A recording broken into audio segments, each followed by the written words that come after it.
Ya, dengan bangga sebagai Bupati Aceh Besar, mudah-mudahan kehadiran Duta Wisata 2019 ini juga sebagai untuk mempromosikan destinasi-destinasi wisata yang ada di Aceh Besar.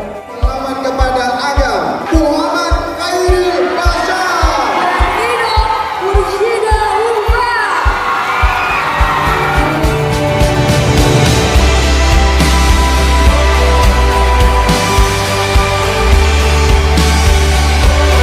Kita berharap bahwa yang baru saja terpilih juga bisa nanti menjadi Duta Wisata Aceh juara 1, kemudian juga bisa ikut di ajang tingkat nasional.